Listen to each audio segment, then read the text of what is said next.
The great chamber of the Galactic Council was filled with voices. Hundreds of alien species sat in curved rows of silver seats.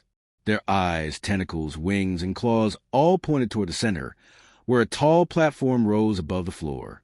At the top of that platform stood the council speaker, a being made of shifting light and smoke. The speaker's voice carried across the hall, like a bell. "Order," the speaker said. "Today we address the matter of Earth's animals." The voices in the chamber fell quiet. The name of Earth always brought a heavy silence. The humans were young compared to most species, but their world was strange and wild. Every creature from Earth seemed too sharp, too fast, or too clever. For centuries, the Council had debated whether Earth's living things should be allowed to travel through space. Now, at last, the decision would be made. A Council officer, tall and insect-like, stepped forward with a glowing scroll. Its mandibles clicked as it read aloud. "The following species are hereby forbidden from entering Council worlds. Category 1, wolves, dogs, foxes. Category 2, bears, lions, tigers. Category 3, birds of prey. Category 4, venomous reptiles and insects. Category 5. The officer paused. The hall was very still. Then the words came, sharp and heavy. "House cats." A wave of shock ran through the chamber. Several alien delegates shifted in their seats. Some hissed, some trembled. Others whispered in low voices. The air seemed to grow colder. "Cats?" asked one delegate, a creature with smooth silver skin. "Why cats?" "They are small, harmless." The insect officer shook its head. Records from ancient times described them as predators feared even by larger beasts. They kill for food. They kill for sport. They stalk in silence. They toy with prey. They are dangerous beyond measure. Another delegate, tall and covered in scales, struck the table with its claw. "I have seen human records. These animals lived inside their homes. They slept beside children. If humans can share bed with predators, what does that say about them?" The council chamber grew loud again, filled with shouts and arguments. Some demanded the ban immediately. Others laughed at the thought of fearing something so small. But the older species, the ones with long memories, did not laugh. They remembered the first contact with Earth, thousands of years ago. They remembered the glowing eyes in the dark. The speaker raised a hand, and silence returned. The council does not make decisions from fear alone. We act from caution. These animals have claws, fangs, and instincts that make them killers. Some may be loyal to humans, but loyalty is not peace. If one escapes, if one grows wild on another world, the balance of life may be destroyed. We cannot risk it. The insect officer raised a scroll higher. "Let the law be written. From this day forward, no creature of Earth may be brought to council space. To break this law is to break peace itself." A heavy sound filled the chamber. Hundreds of alien voices humming, growling, and clicking in agreement. The decision was made. The ban was law. Yet beneath the order, a question grew like a shadow. Why did the ban seem to focus so strongly on cats? Wolves and lions were great hunters. Yes. Bears were strong. Yes. But cats? Cats were small, fragile, what made them feared above all. The council speaker knew the answer, but did not speak it aloud. It was written only in secret records. Cats were not feared because of their claws or their teeth. They were feared because they could not be controlled. Other animals could be trained, beaten, or commanded, but cats walked their own path. They bowed to no master. And yet, somehow, they had chosen to live beside humans. That choice, above all, unsettled the council. A silence fell once more. The speaker's final words rang across the chamber. "This meeting is ended. The law stands. Earth's animals are banned, especially the cat." As the delegates filed out, whispers moved like wind. Some felt relief. Others felt dread. The younger races asked, how could such small things be dangerous? The older ones only shook their heads. For deep in their memory, in half-forgotten histories, there were tales of glowing eyes in the night. Tales of hunters that needed no pack, no weapons, no fear. Tales of shadows that watched from the dark and struck without sound. And all those tales ended the same way, with silence, with fear, and with respect. Now the council had spoken, and the galaxy would obey. But far away, beyond the chamber, beyond the shining stars, a human ship was already on its way. A human who had read the new law. A human who understood what it meant. And a human who carried inside a small case something soft, something quiet, and something alive. Not a wolf, not a bear, not a lion, a cat. The Galactic Council Station drifted above a dying star. Its rings of metal and glass stretched for miles, glowing with the light of reactors and ships. Traders, soldiers, and ambassadors from 100 worlds moved through its vast halls. But on this day, the noise was different. It was sharper, filled with whispers. Word had already spread. A human was coming. Humans were not rare in council space, but today was no ordinary visit. The ban on Earth animals had been announced only days ago, and now a human diplomat had been summoned to appear before the council itself. Many aliens expected anger. Some expected protest. Others, secretly, expected trouble. The arrival bay was silent when the human ship docked. Long metal claws reached out, pulling the small craft into place. The doors hissed open. Guards armed with plasma spears lined the walls. Their orders were simple. Watch closely. Trust nothing. Out of the ship stepped Commander Elias Hale. He was tall for a human, with sharp eyes and a calm stride. His uniform was dark, decorated with the silver crest of Earth's fleet. But what drew every gaze was not Hale himself. It was the small container in his hands. The container was white, with a soft handle and holes along its side. Something moved within. A faint sound drifted through the air, steady, deep, and strange. Purr. Every alien froze. Some tilted their heads in confusion. Others stiffened as if struck. The guards tightened their grips on their weapons. The sound was not a growl, not a hiss, but it carried weight all the same. One of the guards stepped forward. It was a four-armed being with a hard shell of bone across its chest. Its voice came out like grinding stones. What is inside that carrier human? Hale's face was calm, his voice steady. My service animal. The hall erupted into noise. Several aliens shouted at once. Some demanded the container be opened. Others cried for it to be removed at once. The ban was new, but it was law. To bring an Earth animal here was to spit on the council's will. But Hale stood firm. This creature is not a weapon. It is not a threat. It is my companion. It helps me survive. The guard hissed. No Earth animal may enter these halls. Hale's eyes hardened. Then the council will deny me the right to serve as their guest. You may turn me away, but Earth will remember. The threat was quiet, but it was enough. The guards hesitated. Earth was young, yes, but it was strong. Few wanted war. The speaker had ordered that Hale be brought safely to the chamber. So, with grinding reluctance, the guard stepped back and allowed him to pass. The human walked forward, each step echoing against the shining floor. The carrier swung lightly in his grip, and from within, the soft purr continued, steady and calm, like a heartbeat.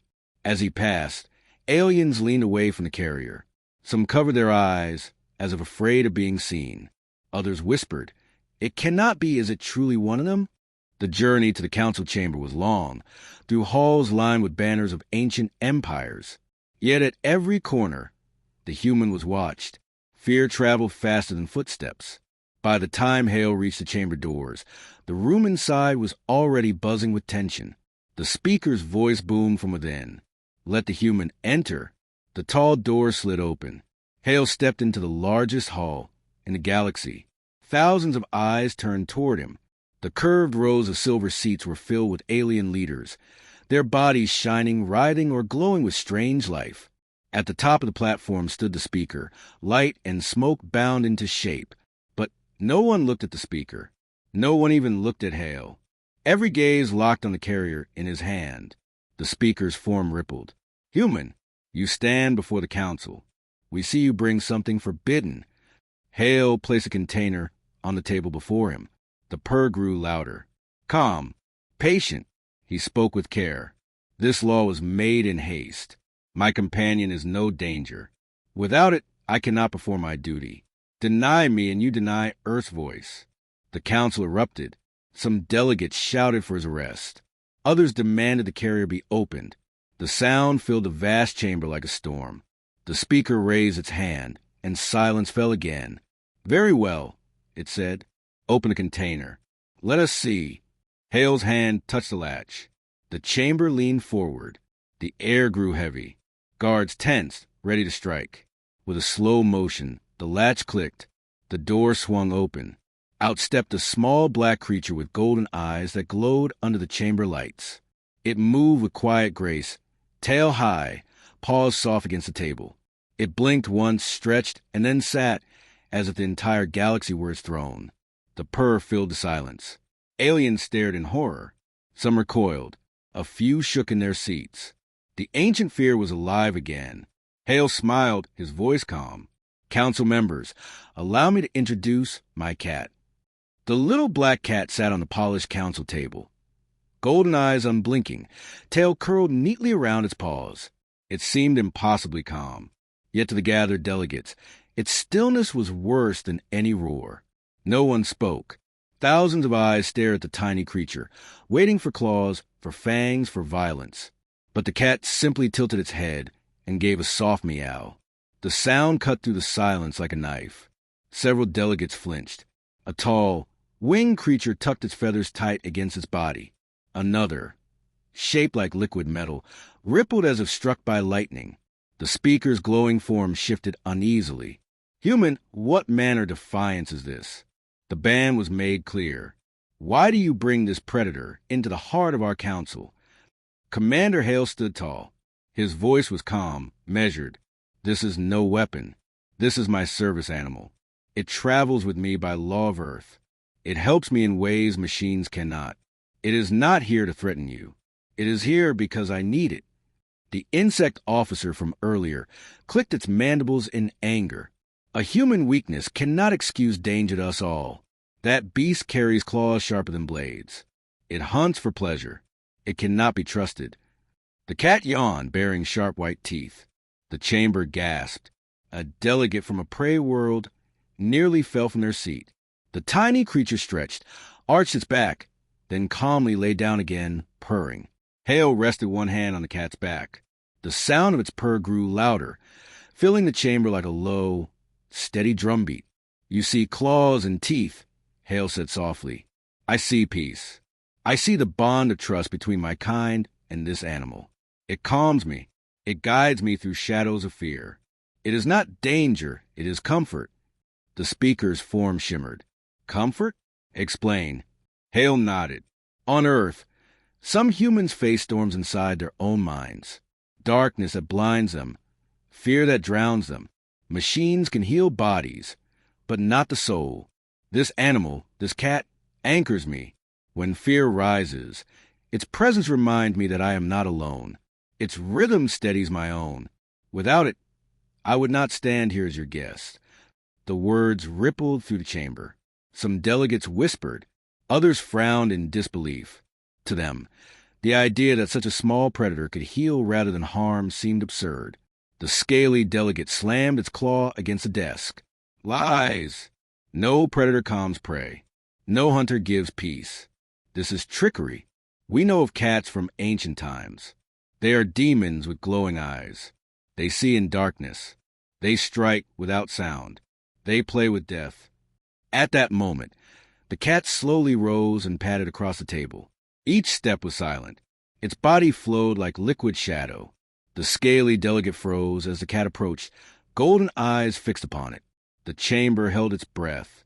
The cat stopped before the delegate's desk, sat down, and began to lick its paw with calm disinterest. The predator ignored the council, ignored the law, ignored the fear. It cleaned its paw, then turned its back on the delegate entirely, curling into a ball as if the galaxy itself was unworthy of attention. Gasps filled the chamber.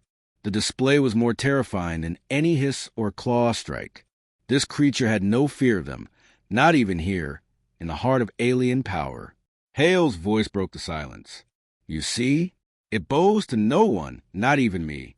Yet it chooses to stay by my side. That is what makes humanity different. We do not force this creature. We do not break it into obedience. We respect it, and in return it walks with us. The speaker's light wavered. Respect or illusion of control? Hale shook his head. If control were possible, cats would have bent us long ago. But they did not. They chose us. That is what terrifies you, isn't it? That something so dangerous would look at humanity and say, "You are worthy of my loyalty." The words struck deep. Old memories stirred in the chamber. Legends of cats in the shadows of early alien scouts. Tales of glowing eyes staring from Earth's ruins. For ages, those stories have been warnings. Do not approach humans, for they live among predators who bow to no law but their own. And now one of those predators sat before them, calm and purring, its golden eyes promising both mystery and threat. The insect officer hissed, "We cannot allow this. If this creature stays, others will follow. The law must stand." The speaker hesitated. Its form flickered with doubt. The council was split between fear and curiosity, between old memory and present proof. The chamber trembled with tension. Then the cat, as if sensing the weight of the galaxy's eyes, lifted its head. It stared directly at the speaker. The golden gaze met the being of light, piercing through its shimmering form. For the first time in centuries, the speaker faltered. The purr rolled on, steady, fearless. And in that sound, every delegate felt the truth. The cat was small, yes, but it was no mere animal. It was something older, something that refused to bow, something that had chosen humanity above all others. The council sat frozen in silence, unsure whether to condemn or to respect. The chamber remained frozen. The little black cat sat in the center of the council's table, golden eyes calm, tail flicking slowly. Its purr rolled like thunder wrapped in silk. Every delegate leaned back, as though the sound itself carried claws. The speaker's voice finally broke the silence. "Enough. The council will not decide by fear alone. The truth must be told." A ripple spread through the chamber. The words truth and cats together carried an old weight. Many delegates shifted uneasily. Some lowered their eyes. Others leaned forward, eager to hear. The insect officer raised his mandibles. "Speaker, those records are sealed." "Sealed for safety," the speaker replied. "But safety requires knowledge. The human must hear. The council must remember." The chamber dimmed as the speaker lifted a hand of light. Above the platform, a hollow formed, dusty, broken, flickering with age. Images from long-forgotten times appeared in the air. The first showed a dark forest on Earth. Alien explorers crept through the trees. Their suits glowed faintly. Their scanners hummed. They were larger than humans, armored, confident. But then the image shifted. Eyes appeared in the dark. Golden, unblinking eyes. One pair, then two, then many. The explorers froze. Their scanners failed. The eyes moved closer, silent as shadows. And then, static, the record ended. The chamber shivered. Another hollow flickered to life. This one showed a small alien outpost, its walls high, its weapons charged. In the corner of the image, a single cat sat on a stone, tail curled, watching. The guards aimed weapons at it. The cat did not move. The record jumped forward. Later that night, the outpost was empty. No bodies. No blood. Only silence. The cat was gone. The hollow ended. The speaker's voice was steady but heavy. "These records are older than your species, Commander Hale. Long before humans walked in space, our scouts landed on Earth. They found predators in every shadow. Wolves, yes. Bears, yes. But above all, cats. Not in number, not in size, but in spirit. Cats did not fear us. They watched. They measured. They waited. And when they struck, we were powerless." The scaly delegate leaned forward, claws trembling. "Our ancestors called them night's children. They hunted for food, but also for play. They did not kill to survive. They killed to learn, to enjoy. That was the true terror." Gasps moved through the hall. The younger races whispered. A small creature with crystal skin shook its head. "But they're so small. How could they destroy a station? An army?" The insect officer clicked angrily. You do not understand. It is not their size. It is their nature. No prison holds them. No chain binds them. They slip through walls, through shadows, through silence itself. And the worst, they choose. They decide who to follow, who to strike. They are free, too free. The cat on the table lifted its head at that moment, as if responding. Its golden eyes swept the chamber. Wherever its gaze fell, delegates looked away. Even the speaker's light flickered. Hale's hand rested gently on the cat's back. And yet, he said, this creature sits beside me. It could leave at any time, but it stays. Do you not see the truth? Humanity has not broken them. Humanity has been chosen. The words landed like a blade. Chosen. For the older races, the idea was unthinkable, that the most untamable predator in memory would walk willingly beside humans. It explained much. It explained why humans were so bold, so unpredictable, so fearless in the face of greater empires. If the cats had accepted them, then perhaps humans were predators too. The speaker's voice wavered. This is why the ban was made. Not because of claws, not because of teeth, but because of what it means. If cats spread other worlds, they may bond with others. They may choose new allies. Entire species may change. The balance of power could shatter. The scaly delegate hissed. And worse, if they spread wild, nothing would stop them. They will hunt, and no world will remain safe. The chamber erupted again, filled with cries of fear, anger, and disbelief. Some demanded the cat be destroyed. Others whispered that perhaps it should be studied. The sound rose like a storm. Through it all, the cat lay down again, licking its paw, cleaning calmly as though the fate of the galaxy meant nothing. Hale spoke, his voice cutting through the noise. You fear what you cannot control. You fear freedom itself. But look, does this creature threaten you? No, it is at peace. It chooses peace because I respect it. That is the difference between humans and you. You see a weapon. I see a partner. The speaker hesitated. Its glowing form trembled like smoke in the wind. Perhaps a test would decide. If this bond is true, let it be proven. If it is false, the galaxy will know. The hall fell silent again. Every delegate leaned forward. A test. The speaker's words echoed like a judgment. We shall see if the predator of old is truly as harmless as you claim. The cat blinked once, slow and calm, as if agreeing, and the chamber trembled, waiting for what would come next. The council chamber pulsed with unease. The speaker's glowing form wavered like smoke, its voice echoing across the curved rows. The human claims his companion is harmless, it declared. But words are air. Proof must be seen. The bond between predator and human shall be tested. Whispers rose like wind. Delegates murmured in a dozen tongues. Some leaned forward eagerly. Others shrank back in dread. The idea of testing an Earth predator seemed madness, but the council would not move forward without certainty. Commander Hale stood straight, one hand on the black cat, sitting calmly at his side.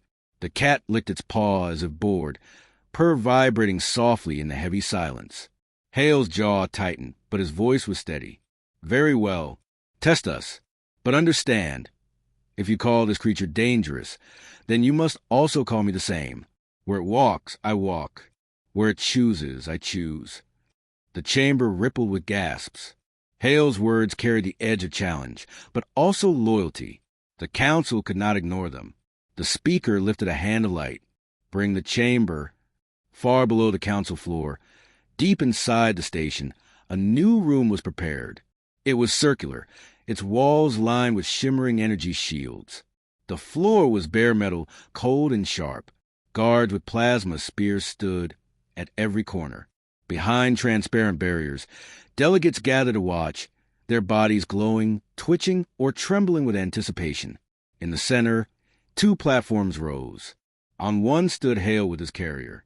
The cat padded out, tail high, golden eyes sweeping the chamber. It walked with slow, silent steps, utterly unbothered by the alien stares pressing down on it. On the opposite platform, heavy doors hissed open. From the dark stepped a creature bred for war. It was large, 4-legged, covered in spiked scales. Its jaws dripped with saliva, teeth like shards of glass. Twin eyes burned red, fixed on movement. It was a predator from the world of Draconis, a beast that even its own creators struggled to control. The council had chosen well. The crowd stirred. Some muttered, "The cat will be torn apart." Others whispered, "If it survives, what does that mean?" Hale's face was unreadable. He crouched beside the cat, meeting its golden gaze. He whispered something only it could hear. The cat blinked once, slowly, then turned to face the beast. The chamber doors sealed. The test began. The Draconis predator roared, shaking the walls. Its claws scraped metal as it lowered its head, muscles coiled to spring. The sound vibrated through the chamber, through the bones of every watcher. The cat did not move. It sat calmly, tail curling around its paws, eyes half-lidded. A single purr rolled out, soft and steady. The predator paused. Its growl caught in its throat. Its body quivered, legs tensing, but it did not leap. Instead, it stared. The golden eyes held it, unblinking, patient, ancient. Seconds stretched. The crowd murmured in disbelief. Why did the predator hesitate? It had crushed armored soldiers, shredded metal, killed without fear. And yet now it did not strike. The predator gave a second roar, louder, more furious. It slammed its claws into the floor, sparks flying. Still, the cat did not move. It only tilted its head slightly, gaze unwavering. The predator shuddered. For the first time, it lowered itself, not to leap, but to crouch. Its head dipped, its tail tucked between its legs. The beast that had faced armies bowed. Gasps filled the chamber. Cries rang out. The younger races pressed against the glass, unable to believe their eyes. The older ones, the ones who remembered the legends, went silent. They had seen this before. Predators recognizing predators. The cat rose slowly and padded forward. Each step echoed like a drumbeat of destiny. The Draconis beast growled low, but it did not move. It kept its head low as the cat circled, brushed past it, and then, ignoring it entirely, walked back to Hale. It leapt into his arms, curling against his chest, and began to purr again. The chamber erupted into chaos. Shouts crashed against each other. Impossible. It bewitched the beast. No, look at its eyes. That was submission. It cannot be submission. That creature fears nothing. The speaker lifted a hand, trying to quiet the storm. But even its light flickered with doubt. Hale stroked the cat's back, his voice calm but strong enough to cut through the chaos. You asked for proof. You have seen it. This is not control. This is not fear. This is respect, given and returned. The predator chose peace because it recognized something greater. Not in me, but in this creature. And this creature chooses humanity. The word struck deep. The younger delegates argued, unable to accept. But the older ones knew the truth. Their ancestors had feared cats not for their claws, but for this very reason. Other predators killed, but cats judged. They measured. They decided. And once judged, they did not bow to power. They bowed to choice. The insect officer slammed its claws against the railing. This proves nothing. One beast bending does not mean safety. If these animals spread, they will destroy balance across worlds. The scaly delegate leaned forward, eyes narrow. Or, it means humans are what we feared all along. If the unbowed predator bows to them, then perhaps humanity is more dangerous than we imagined. Silence followed. The thought hung heavy in the chamber. Hale did not deny it. He only stroked the cat, whose golden eyes glowed calmly in the shadows. Danger is not evil. You fear claws and teeth. But what you should fear is arrogance, the belief that you can chain life itself. We do not chain this creature. We walk beside it. That is our strength. The speaker's light dimmed, uncertain. The test was complete, yet the answer brought no peace. Instead, it left the council torn between awe and fear. Later, in the private halls behind the chamber, the delegates gathered in clusters. Voices clashed in secret corners. Some demanded the cat be destroyed at once, before its influence spread. Others whispered that perhaps the council should learn from it. The younger species were split between terror and fascination. The older ones stayed quiet, remembering the old records too well. They saw the truth clearer than the rest. This was not a test of the cat. It was a test of humanity. And humanity had passed. In the holding chamber, Hale sat alone with his companion. The cat stretched across his lap, eyes half closed, purring softly. Hale leaned back against the cold wall, exhaustion in his eyes, but pride in his voice. "You did well," he murmured. "Better than I deserved." The cat yawned, showing sharp white teeth, then tucked itself tighter against him. For all the galaxy's fear, for all the chaos of the test, it was still just a cat in a man's arms. But beyond the walls, the council trembled. Entire empires whispered of what they had seen. Predators bowed not to weapons, not to armies, but to the golden eyes of a creature that had chosen humanity. And though the test was over, the true question had only begun. What would happen if more cats came? What would happen if humanity carried them into the stars, one by one, world by world? The galaxy had witnessed submission, but in truth, it had witnessed something far greater. It had witnessed loyalty. And loyalty, once given, could reshape empires. The speaker finally stood before the council once more. Its voice carried across the chamber, heavy with uncertainty. The test is complete. The cat lives. The predator bowed. The law must be reconsidered. The council chamber still hummed with chaos long after the test ended. Delegates argued in harsh voices. Wings clattered. Tentacles waved. Claws scratched against metal desks. The Draconis predator had bowed to a creature no bigger than a child's arm, and the galaxy itself seemed shaken. Above it all, the speaker's glowing form wavered, caught between order and confusion. The council had gathered for judgment, but now it teetered on the edge of something far greater, a revelation or fracture. Commander Hale stood quietly at the center. His black cat purred on his arm, eyes half closed, tail flicking lazily. To the council, the sound was unbearable. They heard not peace, but the whisper of a predator's patience, the calm that came before claws. The insect officer hissed, loud enough to echo across the chamber.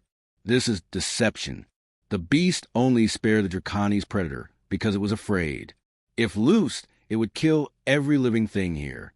The scaly delegate slammed its claw against the railing. "Afraid?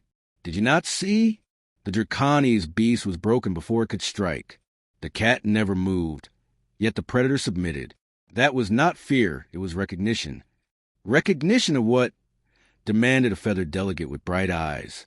The scaly one's gaze flicked to Hale. Recognition of humanity, of the bond they share. If such a predator chooses humans, what does that make humans themselves? The chamber froze at those words. They rang deeper than any roar. Hale finally spoke, his voice calm but carrying weight. "It makes us what we always were. Survivors, builders, partners with those who walk beside us, not as masters, but as equals." Laughter rang from a cluster of metallic delegates. "Equals? You claim equality with predators? Do you not see the danger? If this bond spreads, entire ecosystems could collapse. Whole worlds could be brought under their shadow. It is not survival you offer us. It is subjugation." The speaker raised a glowing hand.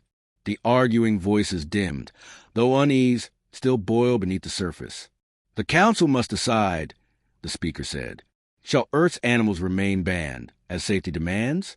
Or shall this human's claim be honored and exceptions made?" The words shook the hall. Every delegate leaned forward. It was more than a question of one cat. It was a question of trust. Trust in humanity. Trust in a predator that bowed to no chain. The debate began. One by one, delegates rose to speak. A crystalline being with a voice like glass chime spoke first. "This creature is too dangerous. Its presence makes soldiers tremble. If such a small predator inspires terror, imagine them spreading to every colony. The ban must stand." Next, a scaled ambassador from Ver leaned forward, its tail lashing. "But if we ban them, we admit fear. We admit weakness. Is the galaxy to be ruled by shadows of old stories? If humans walk with these creatures safely, perhaps we should learn instead of hiding." A feathered delegate shrieked in alarm. "Learn? From beasts? Madness. They will not teach. They will conquer. This cat does not serve the human. It tolerates him. One day, it may choose otherwise. What then? Will humans still praise the bond when claws meet flesh?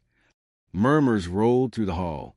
The tension grew heavier with each voice. Through it all, the cat remained curled in Hale's arms, calm and purring. Occasionally, it opened its golden eyes and swept the chamber with a glance. Each time, the delegates who met its gaze quickly looked away. Hale stepped forward at last. His voice was soft but firm, each word measured like a blade. You speak of fear. You speak of collapse. Yet look around you. Has this creature harmed you? Has it leapt at your throats? No. It rests because it chooses peace. You call it dangerous, yet you tremble while it sleeps.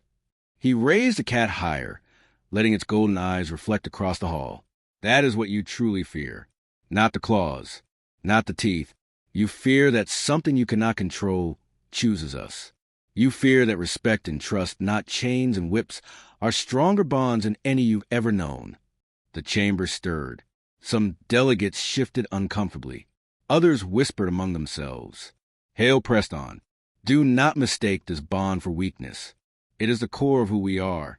Humanity survived Earth not by killing every predator, but by walking with them. Wolves became dogs. Wild horses carried us. And cats chose our homes, not because we commanded them, but because we welcomed them. That is our strength. He let the silence hang, then added, You fear collapse. I tell you this, a galaxy that cannot accept partnership will collapse on its own. The speaker's light dim flickered and flared again. For a long moment, it said nothing. The council waited. Every voice hushed, every eye fixed on the glowing figure. Then, slowly, the speaker spoke. Perhaps the human speaks truth. Perhaps the fear we hold is not of the animal, but of what it means. The insect officer hissed loudly. This is folly. You would risk the galaxy for sentiment? The ban must stand. Let no cat, no wolf, no predator of Earth touch these halls again. But the scaly delegate rose, eyes burning bright. And if the ban stands, what then? Do we admit that humanity is stronger than we can bear? That even the smallest of their companions frightens us into silence? If we ban them, we surrender to fear. If we allow them, we face change. Which is worse. The chamber erupted again, split between fear and pride, between tradition and the unknown. The speaker raised its hand once more. Enough. The light grew brighter, filling the chamber. The council must vote. But before we do, let this creature speak for itself. Confusion rippled through the hall. Speak? It is an animal, voices cried.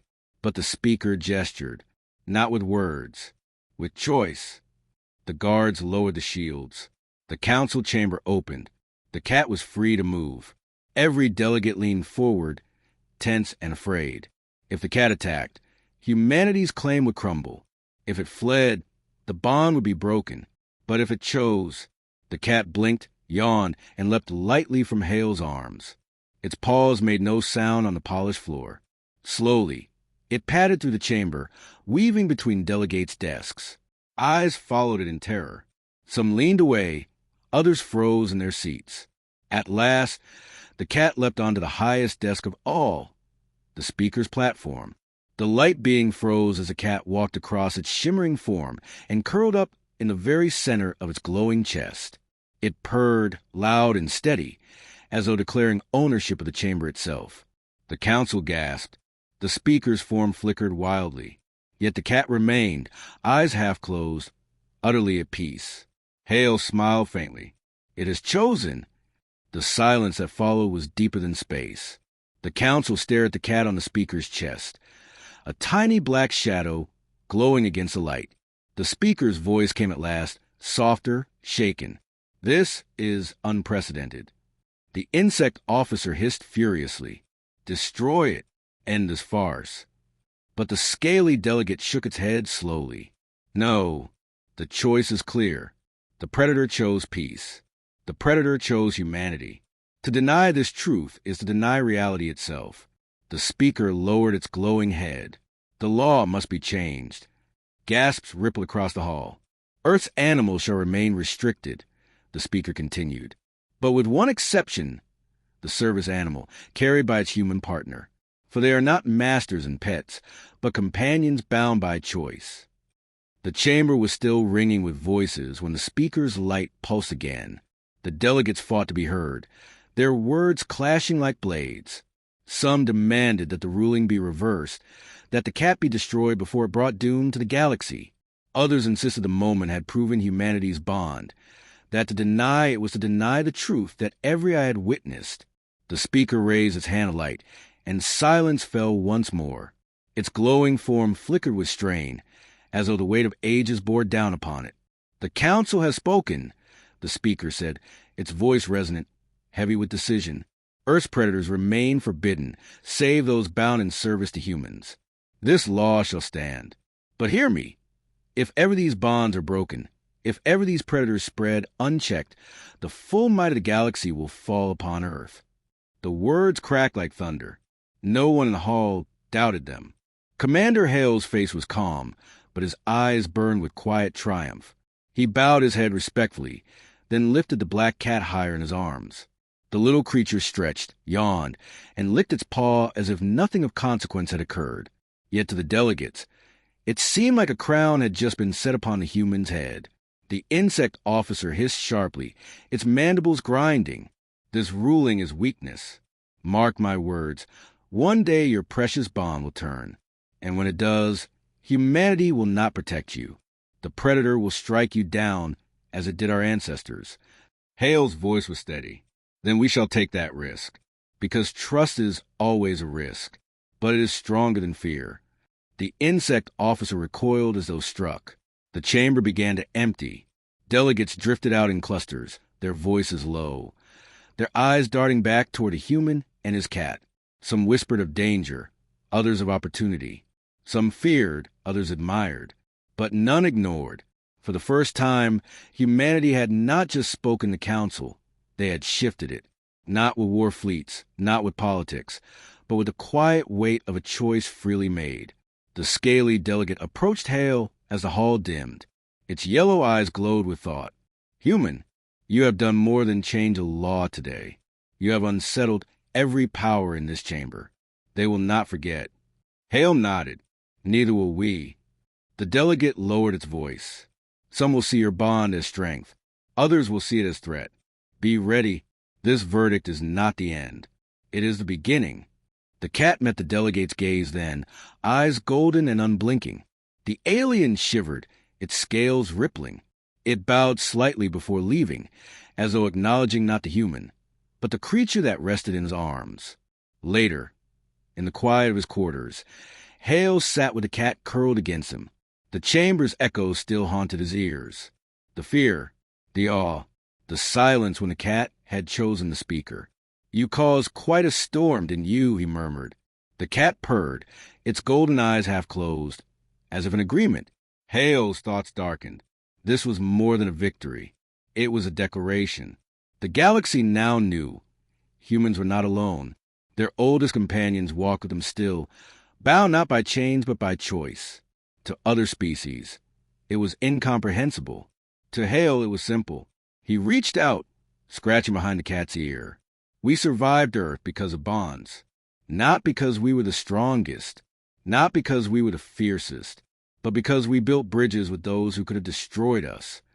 The cat pressed its head into his hand, and Hale felt the truth of his words settle deeper. But he also knew the danger. The insect officer was not alone. Fear would fester in the council. Some would plot to break the bond, to prove it false. Others would seek to harness it, to steal what humanity had. The verdict was law, yes, but it was also a challenge. The next day, whispers spread across the station surrounding the council's world. The story leapt from mouth to mouth, from data feed to data feed. A predator of Earth, feared for eons, had bowed to a human. Sailors on distant ships repeated it in hushed tones. Farmers on backwater colonies told it as warning.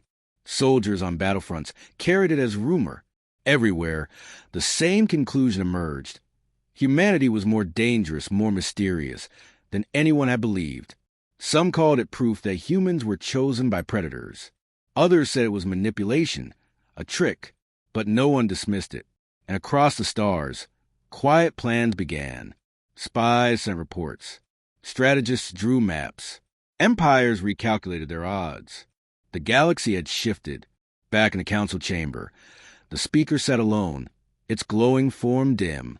The memory of the cat on its chest still lingered. It felt the weight of those eyes, the strange balance of peace and power. Night's children, it whispered, repeating the ancient name. And yet they chose. For the first time in many cycles, the speaker felt something had not allowed itself to feel. Doubt. Perhaps the humans were not to be feared for their fleets or their firepower.